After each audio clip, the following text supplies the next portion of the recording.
Hey crew, we're going to be looking today at doing some Fusion 360 because we want to model up our nose cone and then we're going to model up our fins. And we've got a couple of unique ways of doing this. And I just found this out yesterday, which is pretty cool with our figure. You can actually move it around. You might already know that, but you can also make the fins rotate. And it only works if you make that sound with your voice. They program that into OpenOffice. So hopefully you can master that sound because it's really super important to actually getting this to rotate. Let's just do it one more time.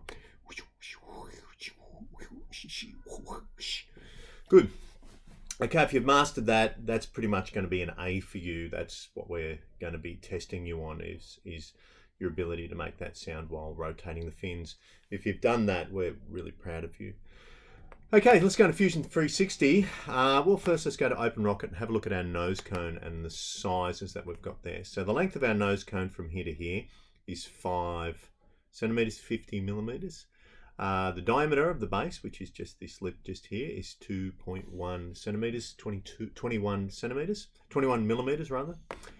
And if we go to the shoulder, we can see that the inside diameter of this edge here, the one there, is 1.8, 18 millimeters, and the length is 1 centimeter, 10 centimeters. So a couple of things there I'm just keeping in the back of my mind as I start to design. I've opened up Fusion 360, so you can pause this video and open up Fusion, and then I'm going to get you to select on here to start with. Just come in and you can select on any of these faces. Now it won't rotate the view. If it doesn't, you just come up here on the sketch palette and select look at, and that will rotate to view. Then going to be selecting line and just coming down on this point. I might start with by doing construction lines to start with. Now construction lines are lines that aren't really going to recognize as solid lines. So you can see it's a dashed line just there. So yeah, I'm just going to be doing a construction line, going to be typing in 50 millimeters and enter. Now I can select here this little fit symbol, can fit things into shape. And then I can just squeeze it on the screen, do a squeeze on the screen to touch screen, or you can use this.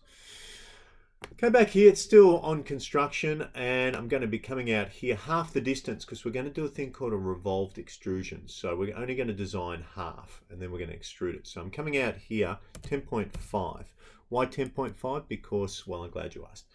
21 millimeters is the full length, the diameter. This is the radius. Half of the diameter is the radius, 10.5. Hope you picked that up.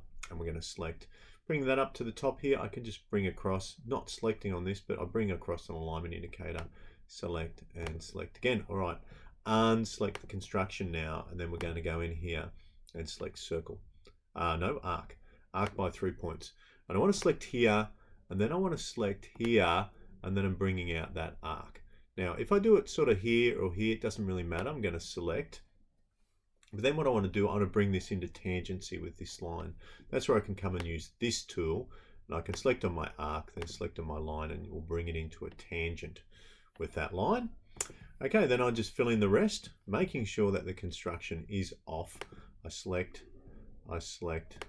and then I select, and I select, and the whole thing's solid, and I'll get this paling out into this shape. All right. Now I need to do my sort of edge lip just here, so I'm just going to squeeze the screen and then just sort of move that up if I can move up here. It's not moving up very well. I'm just going to use the pan button just to pan that up. All right, and I'm just going to zoom in here just there. Okay, so I'm going to start on this point just here, and I'm going to select, and I'm going to bring that down 10 mil. So I'm just going to type in 10 and enter. That will finish my line. So I need to come back to the line tool. I'm going to select again. I'm going to come out this time. Well, it was 1.8, so that's half of that, which is the radius is going to be 9. I'm going to enter, and it's going to finish my line. I'll select again. I'm going to come up, and that's my edge lip just there. I can press T on the keyboard, T, and then I can just trim out that little section, and then it's one lovely, lovely shape. So I'm going to finish my sketch like that. And then I can rotate it with my finger if I've got a touch board, or I can just come in here and just select on this tool just here, which is the home view tool. And I'm going to select on this one, which is revolve. So I select on this to start with. It says, okay, select the profile. Well, it was already selected before I started. So I select it to start with. Let's try this again. Deselect everything. I'm going to go here, revolve. Now, it's already said one selection, so it's already automatically selected this for me, which is great. But if it hasn't, you need to select it, then it will jump to axes.